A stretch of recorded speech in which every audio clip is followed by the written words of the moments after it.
Құрметті әріптестер, бүгін біздің тікелей эфиріміз осы авторлық материалдарға арналады. Сіздерде сұрақ туындауы мүмкін. Күні кеше ғана осы авторлық материалдар алынып тасталынады деген естідіңіздер, әңгімелер болды, талқылаулар болды, ресми түрде айтылды. Енді бұл эфир сол авторлық материалдарды ендіру жөнінде емес, қазіргі 83-ші бұйрықтың 12-ші қосымшасының 3-ші пункті бойынша болады. Қазіргі күшіне еніп тұрған заң, білесіздер, аттестацияға байланысты 83-ші бұйрық, сол 83-ші бұйрықтың 12-ші қосымшасымен 3-ші пункті туралы болады, және де осы авторлық материалдар. Білесіздер, осы авторлық материалдар бойынша 20-шы жылдың 29-шы желтоқсанында алғашқы ереже бекітілген болатын. Сол ережеге өзгерістер үстіміздегі жылдың, яғни 26-шы жылдың 30-шы қаңтарында өзгерістер мен толықтырулар енгізілді. Енді ол қандай толықтырулар, қандай өзгерістер, қандай қажеттіліктер болды деген сұрақтар туындауы мүмкін.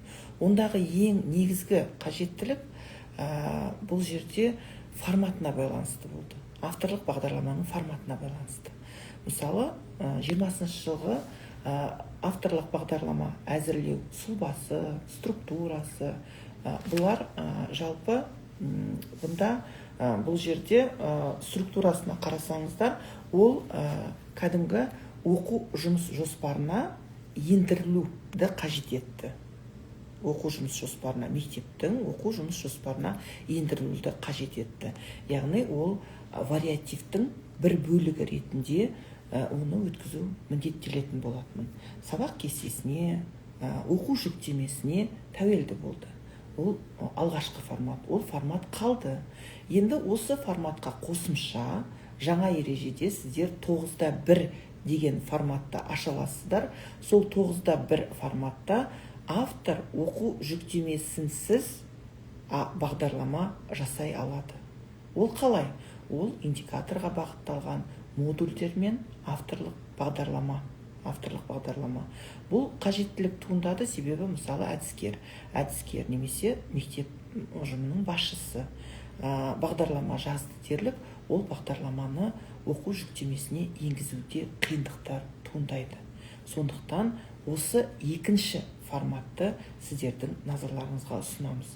Осы екінші форматты түсіндіру бойынша 20 регион және де ведомствоға бағынысты барлық оқу мекемелеріне түсіндіру жұмыстары жүргізілді.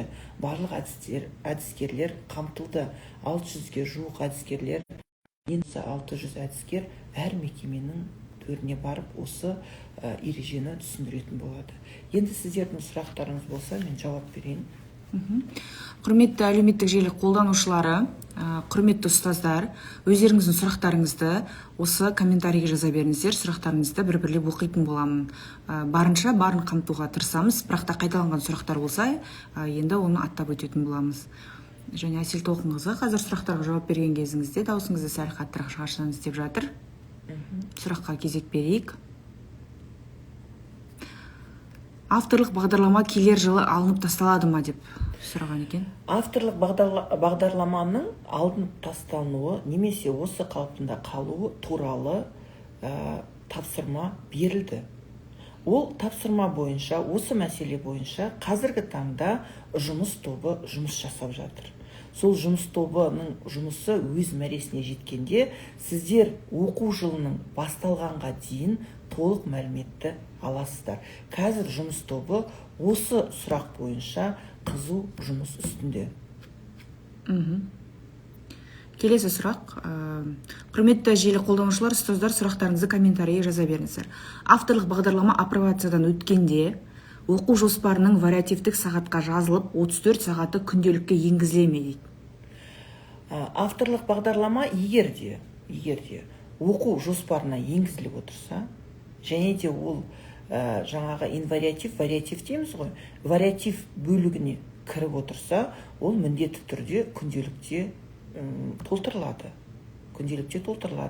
Себебі бұл жерде екінші жағы тұр сұрақтың, бұл қаржыландыруы. Яғни ол сағаттың сабақ кестесіне енуі педагогтың жүктемесіне ену сұрағы тұр. Сондықтан ол күнделікке енгізіледі. Егер де сіз бағдарламаны оқу жүктемесімен байланыстырып жасасаңыз, яғни 34 сағатқа немесе 68 сағатқа, 17 сағатқа тағы басқа, яғни кестеге енгізілсе, ол міндетті түрде күнделікте көрініс табу керек. Мұхаба бетіне бекітемін дегенде облыс деңгейіне жіберу кезінде қалалық оқу әдістемелік директорын көрсету керек пе, әлде мектеп директорын жазу керек па дейді? Барлық жерге мұқабаға мектеп директорын жазуға болады. Ал хаттамада өз деңгейлер көрініп тұрады. Ол қалалық деңгей ме, немесе аудандық деңгей ме, облыстық деңгей ме, ол протоколда, хаттамада көрінеді.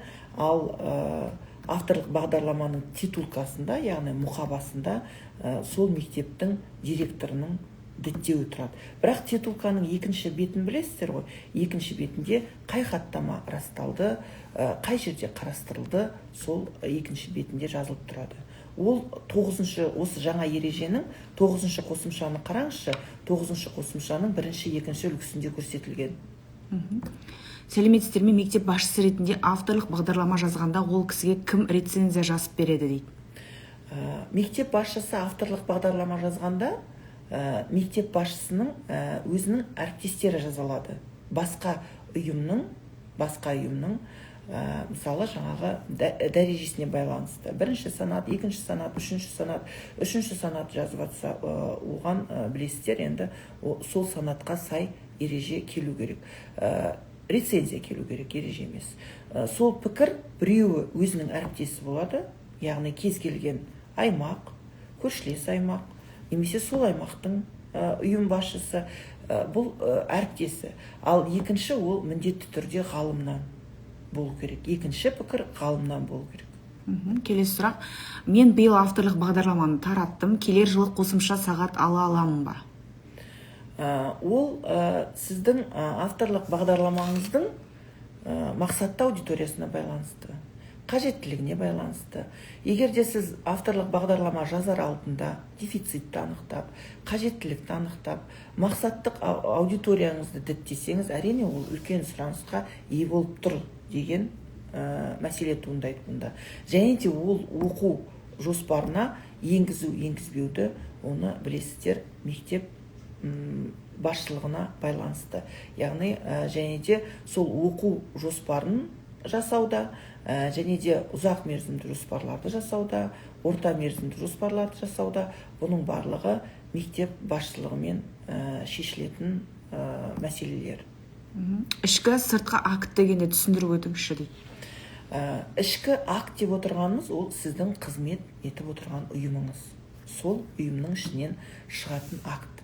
Сыртқы акт деп отырғанымыз кез келген өңірден, немесе өз өңіріңізден өзге мекемеден алынған акт.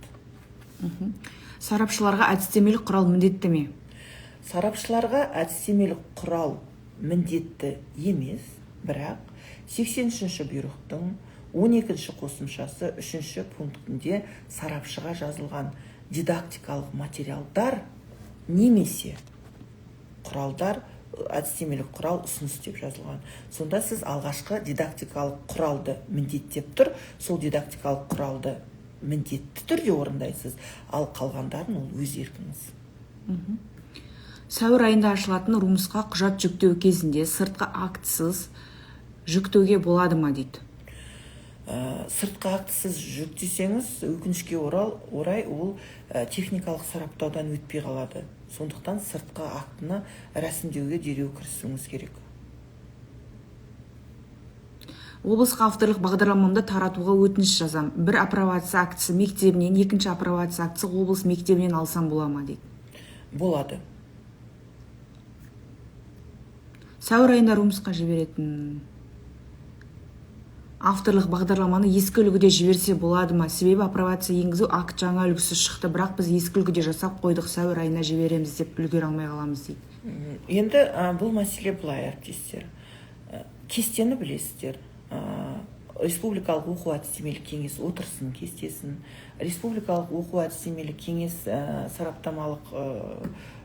сараптамаға жіберілетін материалдар кестесі де қаңтар айында бекітілген. Сол қаңтар айында барлық мектептерге ол таратылған. Сондықтан біз ол кестеден ауытқи алмаймыз. Ол біріншіден. Екіншіден, ереже барлығының қолдарына жетті. Енді жаңа ереже шығып тұрғанда біз ескі ережемен қабылдау ол өте яғни дұрыс емес. Сондықтан жаңа ережемен тапсырасыздар. Жаңа ережедегі 5-ші қосымшамен акті жасап тапсырасыздар. Авторлық бағдарламаға жұмыс дәптері бірге міндетті ме? Авторлық бағдарламаға жалпы қазір сіздер сұрайсыздар, қ-м-ж міндетті ме, немесе жұмыс дәптері міндетті ме? Жалпы дидактикалық құралдар, оқу тренажері бар оның ішінде. Оның ішінде жаңағы жаттығулар жинағы бар. Бұл қосымша автордың өзінің құзыретінде. Егер де автор өзінің авторлық бағдарламасына жұмыс дәптерін енгізіп отырса, оның яғни сапасы артады. Егер де сол авторлық бағдарламада әдістемелік нұсқаулық болса, оның сапасы тағы да артады. Сондықтан бұл қосымшалар тізімін автор өзі реттейді. Рецензия міндетті түрде басқа өңір ғалымы болу керек пе? Рецензия басқа өңір ғалымы болу міндетті емес. Ол ережеде 7.2 пунктінде жазылған. Эфир сақталады, тікелей эфир осы Инстаграм парақшамызда және Фейсбук каналымызға салынады, сондай-ақ YouTube каналға салынатын болады. Сілтемесін осы историяда қоямыз. Балабақша педагогтарын авторлық жұмыстан босатса деген ұсынысым бар дейді. Енді ол ұсыныстарыңыз барлықтарыңыз жіберіліп жатыр, ол ұсыныстар қарастырылып жатыр. Ол біздің құзыретімізге жатпайды. Сіздің ұсынысыңызды қабылдау немесе қабылдамау. Ішкі апробация дегенге нешінші қосымшаға жүгіну керек? Ішкі апробация 5-ші қосымша. Басқа бір әріптестің авторлық бағдарламасын апробациядан өткізетін болсам, менің мектебімнің күнделігіне енгізуі міндетті ме? Егер де ол апробация сіздің мектепте өтіп жатса, оны міндетті түрде күнделікке енгізу, оны тағы да мектеп шешеді. Оны мектептің әкімшілігінің өзі бұйрық шығарады ғой. Мысалы, осындай өнім осы мектепте өткізілсін деп. Сонда сол бұйрықтың пункттерінде көрсетіледі. Ол қайда өзінің көрінісін табады? Сабақ кестесінде ме, немесе тағы да басқа сол мектеп қызметінің қай бағытында тұр, қай бағытында көрініс табады. Бұны мектеп шешеді. Мектеп басшысының бағдарламасы бойынша ереже бар ма? Мектеп басшысының бағдарламасы бойынша бұл жерде барлық стейкхолдерларға ереже ортақ. Ол жерде мектеп басшысына да, әдіскерлерге де, пән мұғалімдеріне де, барлық педагог қызметкерлерге қарастырылған. Барлық педагог қызметкерлер 6-шы қосымша ол дидактикалық материалдар, 7-ші 8-ші қосымша ол әдістемелік нұсқаулық пен әдістемелік құралдар, 9 пен 9-1 ол авторлық бағдарлама. Осының кез келгенін тұтынушы алып пайдалана алады. Қосымша білім беру педагогтарына авторлық бағдарламаға бөлек талаптар қала ма, әлде бұл өзгерістер қосымша білімге де қатысты ма? Бұл өзгерістер орта білімге және мектепке дейінгі білім беру ұйымдарына қатысты. Сәлеметсіздер ме? Әдістемелік құралға рецензия ма, әлде пікір жарай ма дейді. Әдістемелік құралға рецензия жазасыздар. Өткен жылы басшы орынбасарлары тесттен 24.04.25 жыл өттім. Яғни сәуір айында өткен 25 жылы. Алайда портфолио жүктемедім. Биыл портфолио тапсырамын. Сұрау өтіп кетпейді ме? Қайттан тесттен өту керек пе әлде дейді. Енді бұл аттестация үрдісі бойынша бұл бөлек ұйымдар айналысады. Ол сұраққа мен жауап бермеймін, бірақ сіздер білесіздер ғой, енді барлық ОЗП немесе жаңағы сертификаттың жарамдылығы барлығы сол құжаттарда көрсетілген. Мектеп басшысы орынбасары бірлесіп әдістемелік нұсқаулық жазуға болады ма? Яғни бірлескен жұмысты бірінші санатты басшы орынбасары санатына өтініш беруге жарамды бола алады ма? Бола алады. Осы жаңа ережеде 7.2 пунктінде қарасаңыздар, онда жазылған бір өнімге 3 автор бола алады. Және де бұл жерде 3 автордың дәрежесі бірдей. Яғни бәріне бірдей балл қойылады. Бұл жерде тек қана басшыларға, орынбасарларға ғана байланысты емес. Мысалы, бір өнімді зерттеушімен шебер қосылып жаза алады. оған экспертті де қосуға болады, сарапшыны.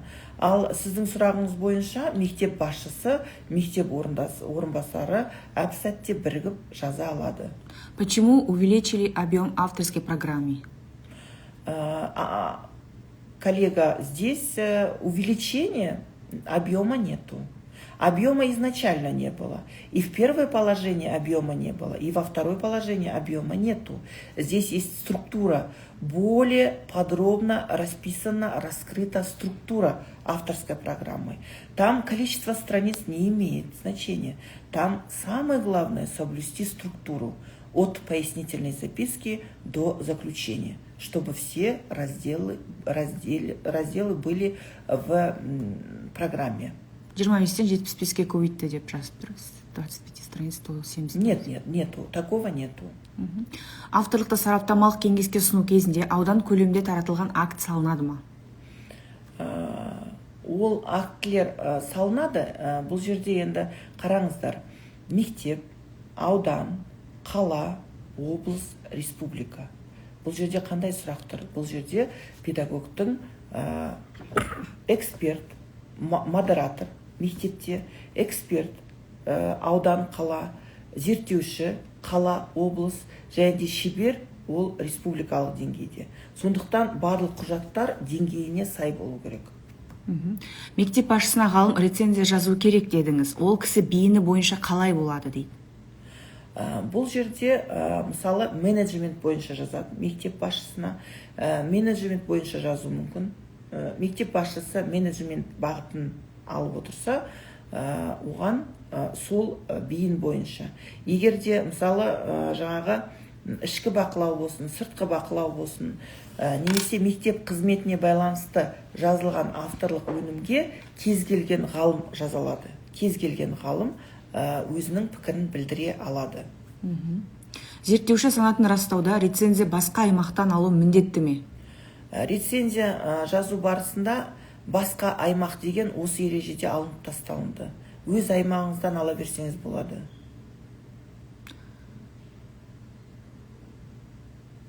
Әдістемелік құралды аудан көлемінде қорғау міндетті ме? Әдістемелік құрал егерде сіз эксперт ретінде беріп тұрсаңыз, оны аудан көлемінде қорғайсыз. Егерде сіз әдістемелік құрал ол зерттеушінің де еншісінде тұр ғой. Зерттеуші беретін болса, ол міндетті түрде қала, облыс деңгейінде қорғайды. Жұмысқа өзіміз облысқа таратылған жұмысты жібере аламыз ба? Республикалық оқу әдістемелік кеңеске педагогтар өз тарапынан жұмысты жібере алмайды. Педагогтар бірінші мектептің қызмет хатымен әдістемелік орталыққа шығады. Әдістемелік орталық сол жергілікті білім басқармасына шығады. Білім басқармасы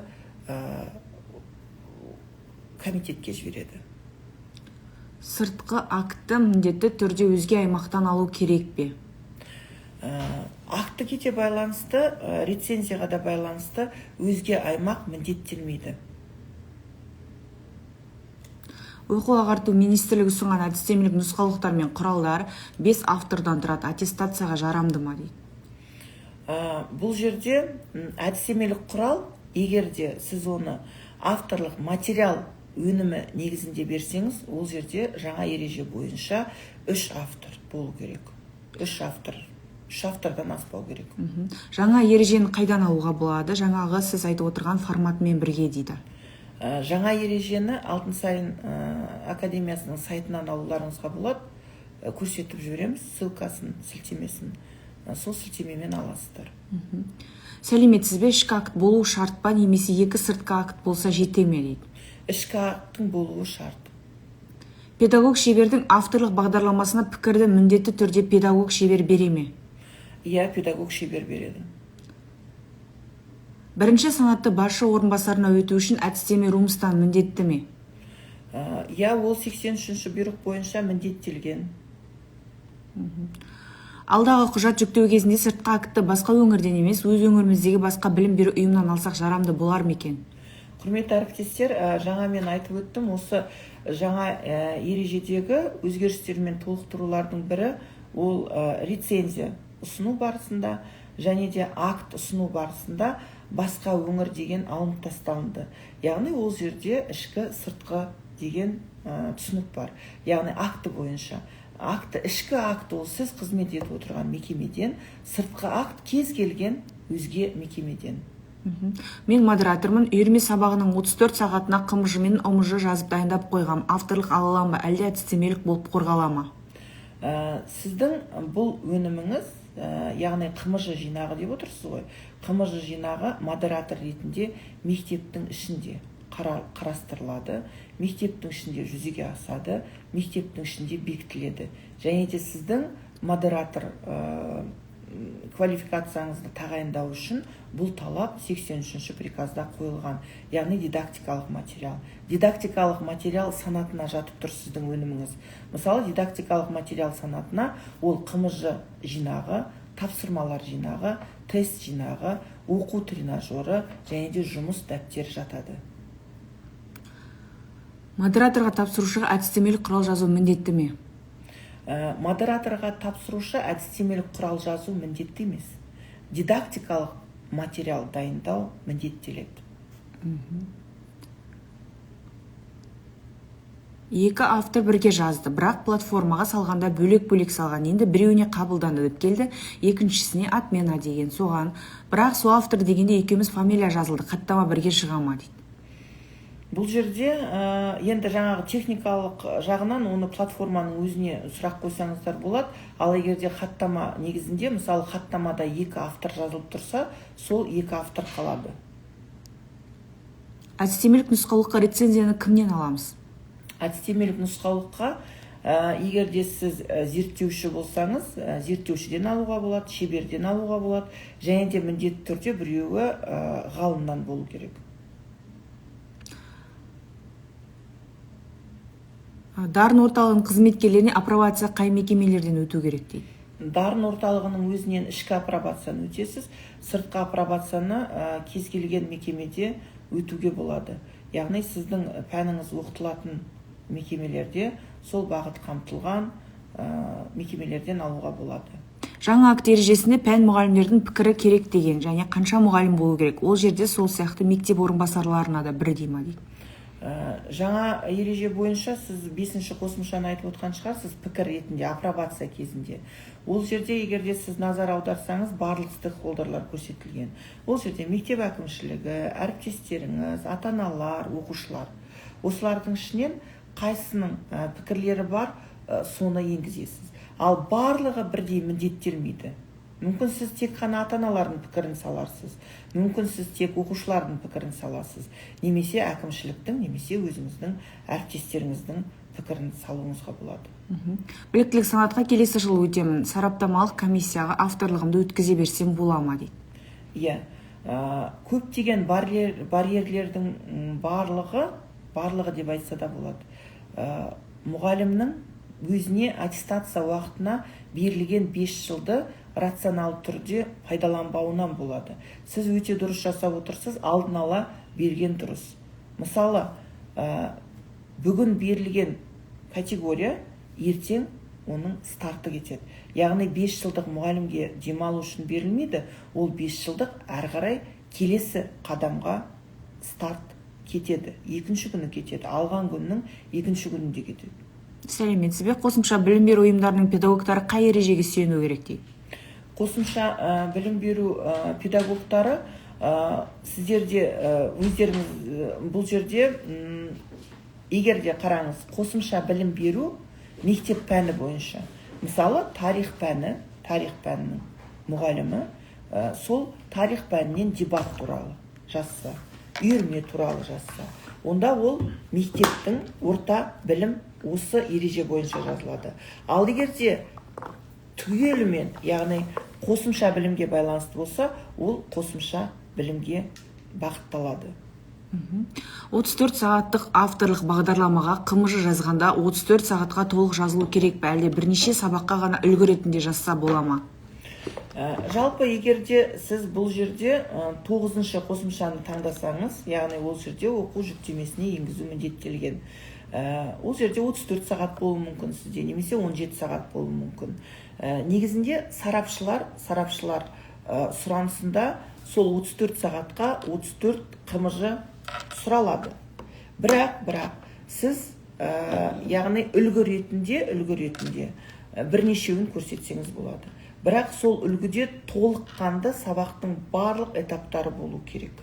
Менің сұрағым бар еді, зерттеуші педагог санатын растап жатыр едім. Авторлық бағдарлама жазып қойдым. Енді авторлық бағдарламаны алып тастап жатыр екен. Енді қалай етем дейді. Авторлық бағдарламаны алып тастау бойынша мен жаңа алдында айтқан болатынмын.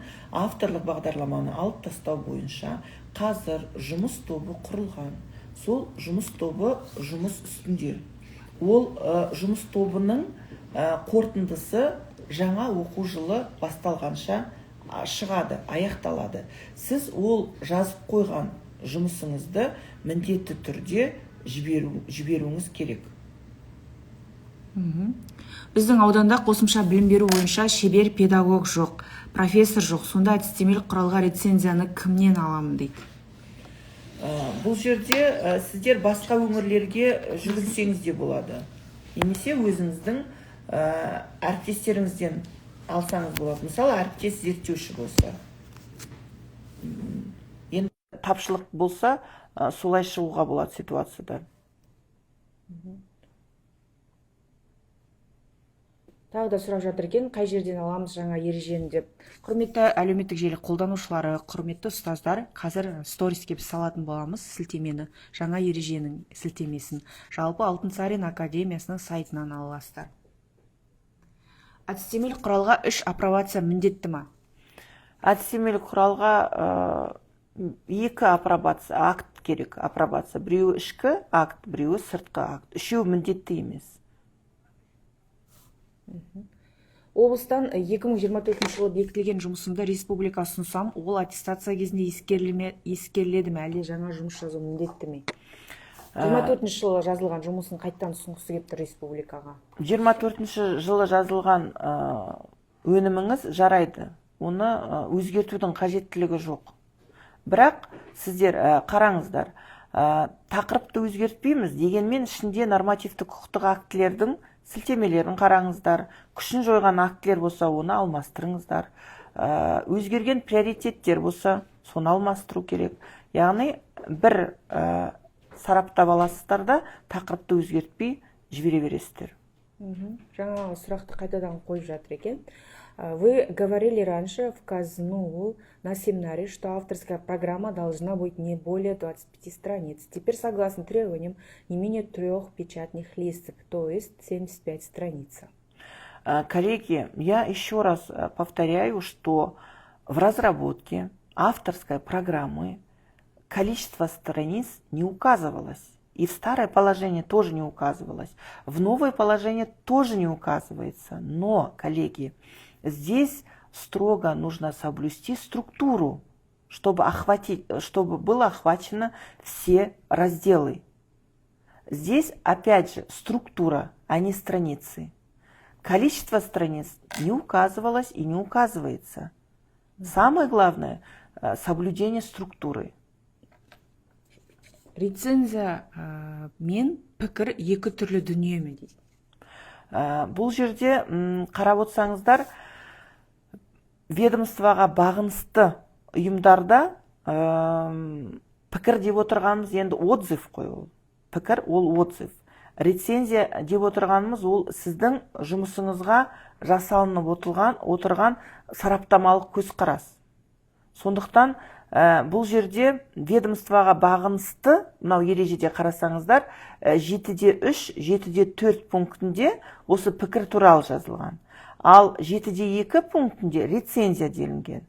Яғни пікірді ол мектеп әкімшілігінен алып отыр, мектеп әкімшілігінен эксперт және де мүмкін модератор экспертке өтіп жатыр делік. Бұл жерде мектеп әкімшілігінен пікір алынады, пікір отзыв. Ал рецензия деп отырғанымыз ол өзінің әріптесінен немесе ғалымнан алынып отыр. Екеуі екі түрлі. Румысқа ақпараттық картаны қосуға жетпе. Сіздер байқасаңыздар, жаңа ереже бойынша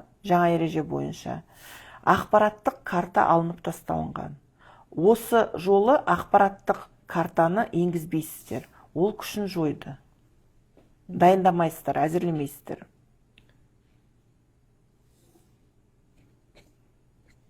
Екінші санатты басшы зерттеуші педагогтың авторлығының талабы бойынша құжат жинайды ма? Және ол аудан көлемінде таратылса болады ма? Әлде міндетті түрде облысқа өту керек пе?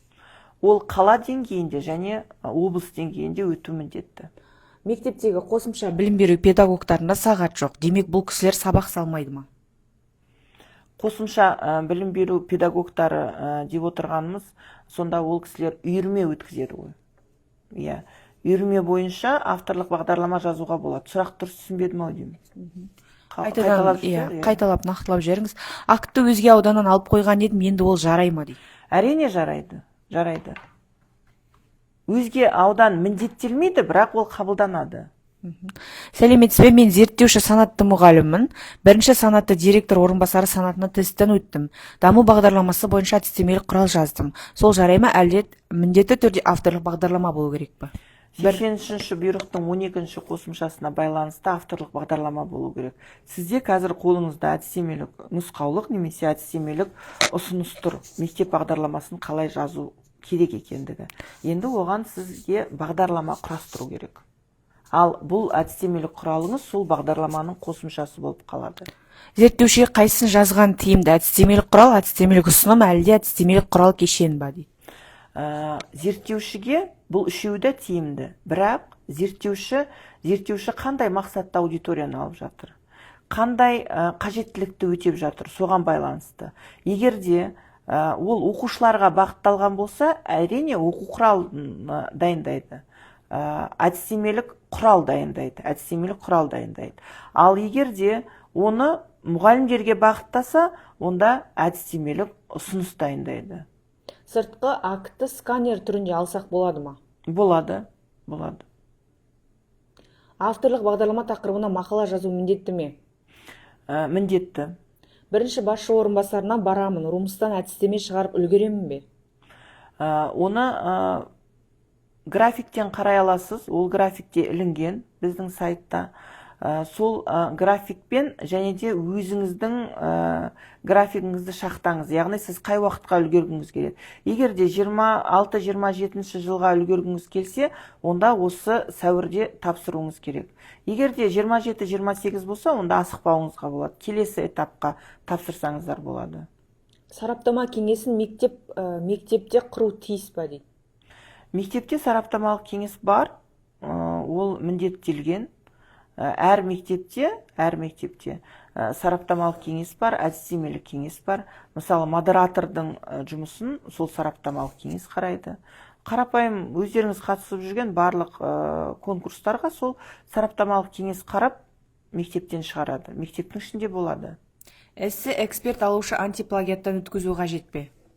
Егер де сіз ол эссені қандай өнім ретінде беріп жатсыз. Егер де авторлық өнім ретінде беріп жатсаңыз, онда ол антиплагиаттан өту міндетті. Авторлық бағдарламаның оқушы дәптері өзгерді ме? Авторлық бағдарламаның оқушы дәптері осыған дейінгі ережеде болмаған. Қазіргі ережеде 6-шы қосымшаның 6-да 2 пунктінде тұр. Қаланың әдіскер ретінде авторлық жазу керекпін бе? Қала әдіскері ретінде, егер де сіз категорияңызды діттейтін болсаңыз, жазу керек. Арнайы білім беру ұйымы үшін Румс Алматы қаласында ННПЦ арқылы тапсырамыз ба?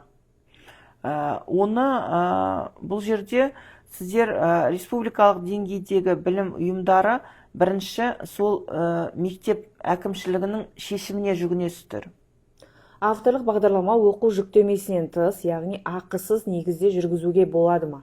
Әрине болады. Ол жаңа ереженің 9-да 1 пунктінде жазылған. Құрметті ұстаздар, құрметті желі қолданушылар, сіздердің сұрақтарыңыз қайталанып жатыр. Сыртқы акт, ішкі акт деген сұрақтарды қайта қойып жатыр. Сосын шебер қандай жазу керек? Оның барлығы осы жоғарыда жауап берілді. Осы тікелей эфир сақталады. Тікелей эфирден қарасаңыздар болады. Біз спикердің уақытын алмай, қайталанған сұрақтар емес, қайталанбаған сұрақтарды қойып жатырмын. Неге қойылмай жатыр деп ойласаңыздар.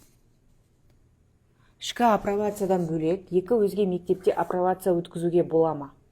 Болады, бірақ ол артық екі акт, сыртқы актіден тек біреу ғана сұралған. Бір ішкі акт, бір сыртқы акт.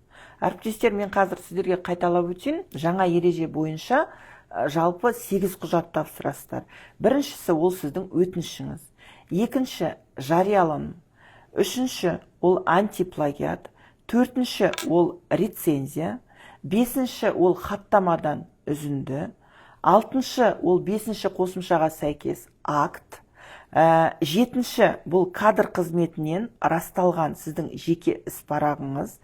Сегізінші сіздің авторлық материалыңыздың толық нұсқасы. Осы 8 құжатты ұсынасыздар.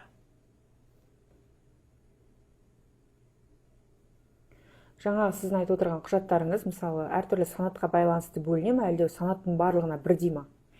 Қараңыздар, әріптестер. Бұл жерде 7-2 пункті бұл педагог шеберге арналған. Енді сіздің мекемеңіз, мысалы мектеп пе, немесе ол әдістемелік орталық па, осы пунктті алады да өзінің мекемесіне шақтайды. Яғни соған байланысты жасайды. Қажеттілігіне байланысты. Бұл ережеде 7-2 педагог шеберге арналған. Ол барлық республиканың педагог шеберлеріне арналған. Ал 7-3 ол ведомствоға бағынысты педагог зерттеушілерге, ведомствоға бағынысты ұйымдардағы педагог зерттеушілерге арналған. Ал 7-3 ол ведомствоға бағынысты ұйымдардағы педагог сарапшыға арналған. Енді осы ережедегі зерттеушіге арналған, сарапшыға арналған пункттерді мектепке енгізуге болады. Республикалық сараптамалық кеңеске авторлық бағдарламамды жолдадым. Кеңес қорытындысы қашан шығады екен? Кеңес қорытындысы алдымыздағы, яғни 31 наурыз күні шығады.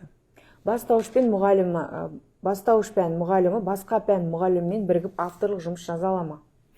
Жазалады.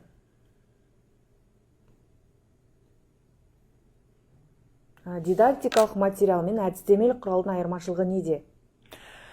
Дидактикалық құрал деп отырғанымыз ол сіздің, яғни жаңағы қымыжыңыздағы, қымыжы сборнигі болуы мүмкін, ол дидактикалық құрал. Яғни ол сол оқу процесіне арналған, құрал.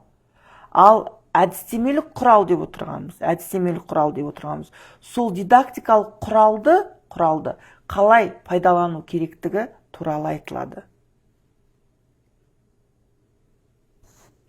По возможности дайте ответ, пожалуйста. Когда придет решение РУМС о авторской программе, отправленной уполномоченным органом в июне 2025 года? Аттестация у педагога в этом году закроется в апреле. Спасибо. Те работы, которые были приняты в 2025 году, 100% все получили заключение. Ответы все получили за 2025 год. За 2026 год, которые сдали педагоги 26 января, они получат заключение 31 марта, согласно утвержденному графику.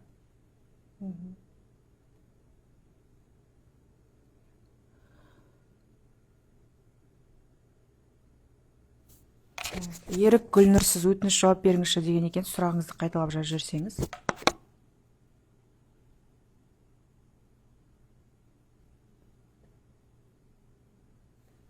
Әріптестер, содан кейін, мысалы, сіздер өтінішті рәсімдеген уақытта, өтінішті жазған уақытта, авторлық материалдың түріне қатты назар аударуыңыз керек. Көбінесе кететін қателіктер мынандай. Сіздер жазасыздар вариативтік курс, таңдау курсы деп. Ондай жоқ. Вариативтік бөлім бар, таңдау пәні бар. Сондықтан курс деп жазбаймыз. Ол жерге авторлық бағдарлама деп, сол бағдарламаның түрін ғана көрсетесіздер. А ол элективтік курс бола ма, факультативтік курс бола ма, оны қажеттілігіне байланысты алдағы уақытта көрсетіледі.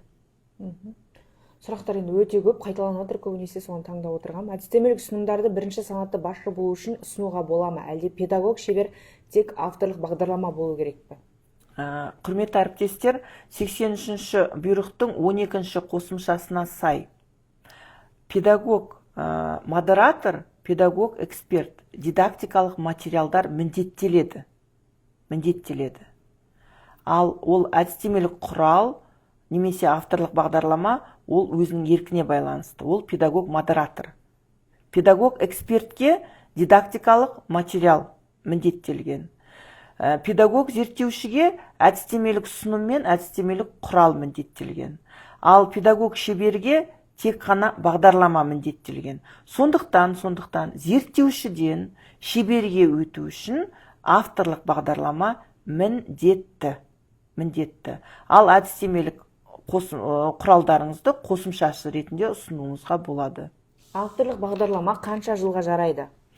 Авторлық бағдарламаның мерзімі, яғни тақырыбына келетін болсақ, тақырыбын өзгертпеуге болады. Бірақ мерзімі 5 жыл сайын, яғни сіздер жаңағы педагог санаттарын өткен сайын, ол авторлық бағдарламаның мазмұны өзектендіріліп отыру керек. Тақырыбын өзгертпейсіз, бірақ мазмұнын өзектендіріп отыру міндетті. Нужна ли справка об апробации на категорию педагог-эксперт? Если это зависит, как положение разработано. Если в положении, ваше положение указано, тогда вы его предоставляете. Данное положение разработано для мастеров. Сәуірдегі РУАКке жіберілетін жұмысты жаңа ережемен жіберу керек па? Иә, жаңа ережемен жібересіздер. Жұмысқа ұсыну кезінде рецензияны жаңалаймыз ба, жоқ әлде ескі рецензия бола береді ме? Ескі рецензия бола береді. Ескі рецензияның талаптарын бір қарап өтіңіздер. Сол талаптар қалды. Жаңа рецензиядағы талаптармен бір салыстырып өткеніңіз дұрыс. Ережеде авторлық бағдарламаның структурасы көрсетілген ме, нешінші форматта? Ережеде 4-ші қосымша болу керек. Қарасаңыздар, ереженің форматы көрсетілген шаблоны. Сабақты бақылау парағына әдістемелік орталықтағы әдіскерлер жазғанда мектеп мөрі қойыла ма, әлде әдістемелік орталықтың мөрі жарай ма дейді? Ол жерде мектеп ұсынады, міндетті түрде әдістемелік орталықтың да грифі қойылу керек. Егер оқытушы педагог зерттеуші категориясымен дидактикалық жинақты жұмысқа жолдаған болатын, ережелерге сәйкес оны тек сарапшы жасау керек, сонда оның категориясы енді төмендетіле ме дейді? Бұл жерде, құрметті әріптестер, тағы да қайталап өтейін. Сарапшы, ол дидактикалық материал дайындауға міндетті. Зерттеуші әдістемелік ұсынымдар дайындауға міндетті. Ал шебер, ол авторлық бағдарлама дайындауға міндетті. Егер сіз шеберге ұсынып отырып, авторлық бағдарламаны жазбай, дидактикалық материал ұсынсаңыз, ол дидактикалық материал расталмауы мүмкін. Яғни қолыңызға қорытынды немесе анықтама аласыз, бірақ ол қорытынды мен анықтама сіздің категорияңыз үшін жарамсыз болады. Шебер категориясы үшін жарамсыз болады. Сәлеметсіз бе, менің жұмысым қаңтар айында жұмысқа өтті. Жауабы қашан ала аламын? Биыл шеберді растауым керек. Үлгерем бе, сәуір айында ала аламын ба дейді. 31-ші наурызда аласыз.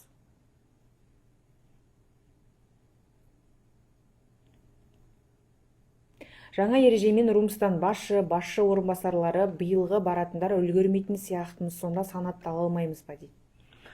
Енді ол сұрақты өздеріңізге қоюларыңыз керек, әріптестер. Берілген 5 жыл уақытты дұрыс пайдалану керек. Яғни өте кеш келіп жатады жұмыстар. Өте кеш келіп жатқан себебінен, яғни үлгермей жатады. Яғни санаты расталмай жатады, алынбай жатады.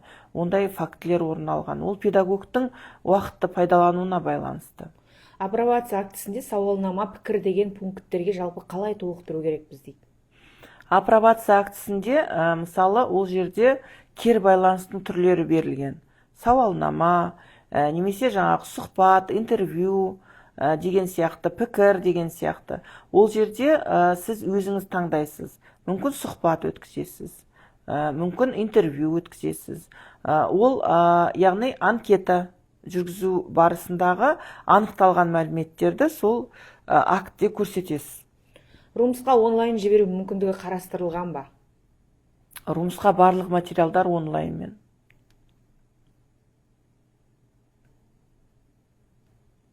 Педагог ассистенттер қандай дидактикалық материал дайындау керек? Педагог ассистенттерге сол мектеп ішінде пайдаланатын дидактикалық құралдарды дайындауға болады.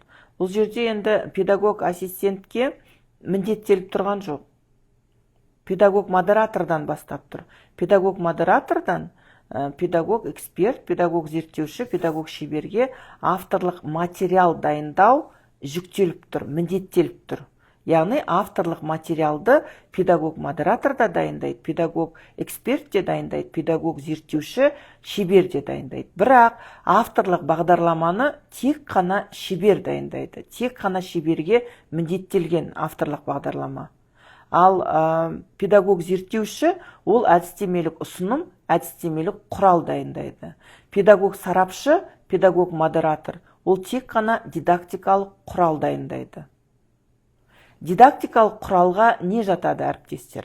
Дидактикалық құралға қымыжы жинағы жатады, тапсырмалар жинағы жатады, тест жинағы жатады, жұмыс дәптері жатады, және оқу тренажері жатады. Дидактикалық құралдар деп отырғанымыз осы.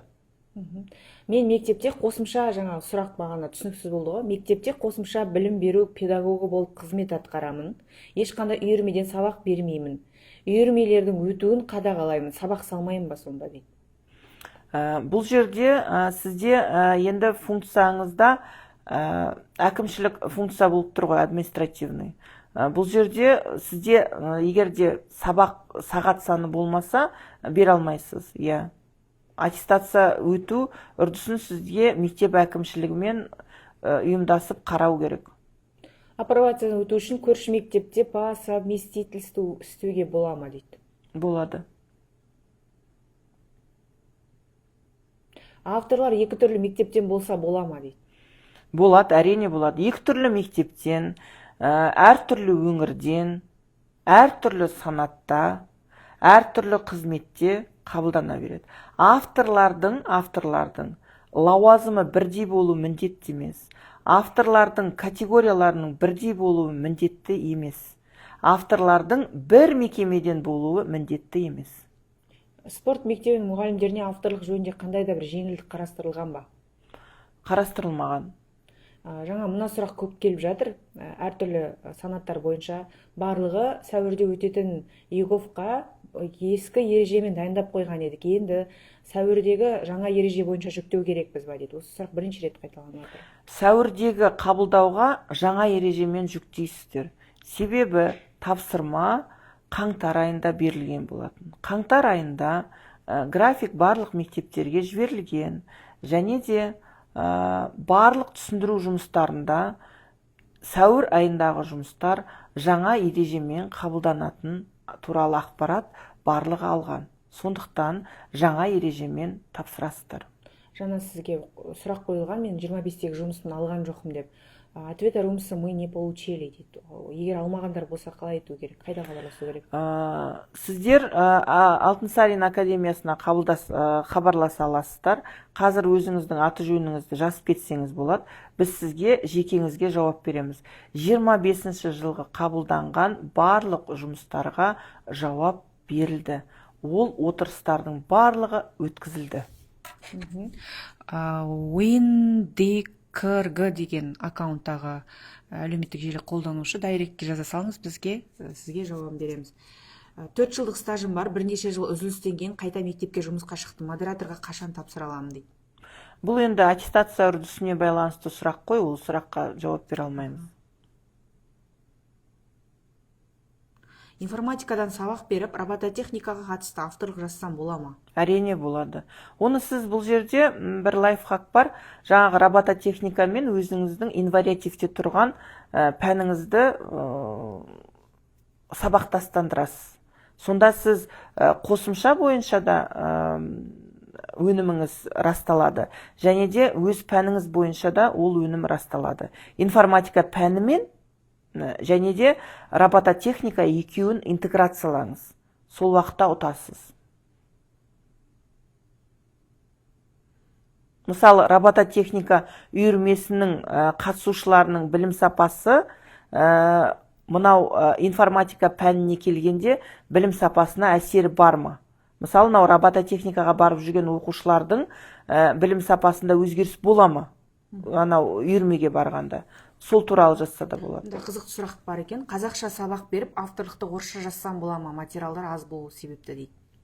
Бізде қазір республикалық оқу әдістемелік кеңесте қазақ тілінде, ағылшын тілінде, орыс тілінде жұмыстар қабылданады.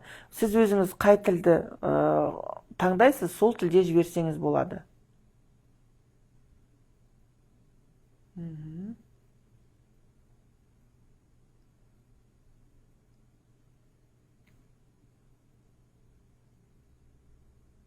Жалпы жаңа ереже бойынша 7-2 пунктімен танысып өтіңіздер.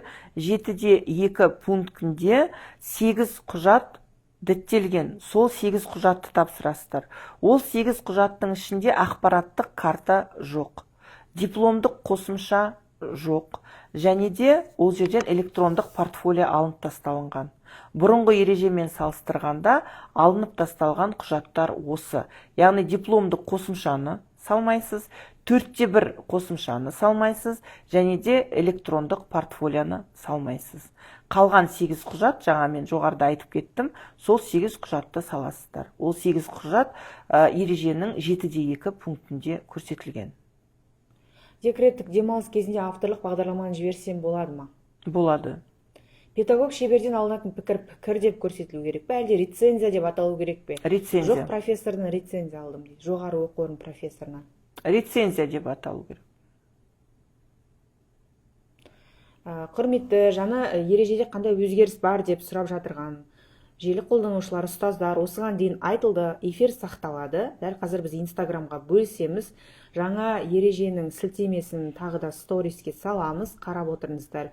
Егер нақты түсініксіз болса, дайректке жазыңыздар, жауап береміз. Жаңа ережедегі ең бірінші қатардағы өзгерістерді атайтын болсақ, бірінші өзгеріс ол құжаттар тізбесі өзгерді. Құжаттар тізбесінен 3 құжат алынып тасталынды. Қосымша құжат қосылған жоқ. Тек қана сол тізімдегі бар құжаттарға үлгі ұсынылды. Мысалы, акт апробация актісі. Оның жасалу шаблоны салынды. Рецензияның қосымшасы және де авторлық материалдың толық қалай жазу керек алгоритмі ұсынылды. Яғни бұл ережедегі қосымшалардың ашылып жазылуы, яғни алдыңғы ережеге қарағанда толықтырылған, толық түрінде берілген. Мысалы, өтініште не өзгерді? Өтініште авторлық материалдың түрлері енгізілді. Мысалы, өтініште бұрында менің озық тәжірибем деп жазсаңыздар, қазір дәл өзіңіздің авторлық материалыңыздың түрін жазасыз. Ол бағдарлама ма, құрал ма, жұмыс дәптері ма, дидактикалық құрал ма, соны көрсетіп жазасыз. Өтініште өзгерген осы. Сонда авторлық бағдарлама 3 автор әртүрлі лауазым болады дедіңіз. Бір автор бастауыш, дене шынықтыру және музыка пән мұғалімдері қосылып жаза аламыз ба авторлық бағдарламаны? Тағы да қайталап өтем, әріптестер, жазаласыздар. Авторлық материалды кез келген педагог лауазымы қосыла алады. Мысалы, бастауыш сыныбы, өзіңіз айтып отырған математика мұғалімі, музыка пәні мұғалімімен бе, бұл жерде яғни ешқандай қойылмаған, яғни бұл жерде ол қабылданбайды деген жоқ. Авторлық материал жазған уақытта, авторлық материал жазу барысында лауазымға, яғни қандай пән береді, немесе қай мектепте жұмыс жасайды, оған ешқандай регламент жоқ. Кез келген лауазымдық қызметтегі педагогтар бірлесіп жаза алады.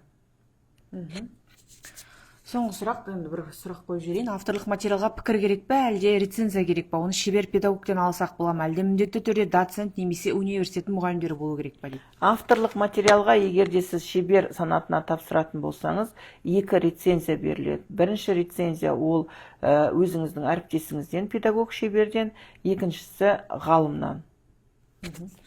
Енді құрметті әлеуметтік желі қолданушылары, құрметті ұстаздар, осымен тікелей эфирімізді аяқтаймыз. 12-де бастаған едік, біраз сұрақтарға жауап берілді, 40 шақты сұраққа. Әлі де біз осы тікелей эфирді сақтап қоямыз.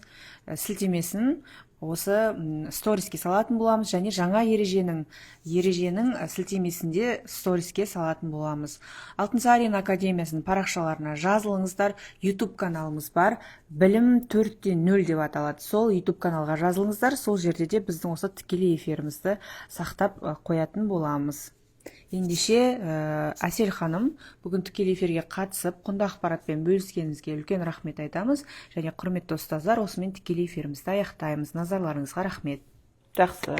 Құрметті әріптестер, сіздердің өздеріңіздің сұрауларыңыз бойынша бұл ережелерге толықтырулар енгізілді. Оның ең негізгі ерекшелігі, әріптестер, авторлық бағдарламаның жаңа форматымен таныс болыңыздар. Ол 9-1 қосымша, ол жерде оқу жүктемесіз авторлық бағдарлама. Және де дидактикалық материал бойынша, әдістемелік құрал бойынша алгоритм берілген, нұсқаулық толық берілген. Қосымшалармен танысыңыздар, сұрақтарыңыз болса жазыңыздар. Сау болыңыздар.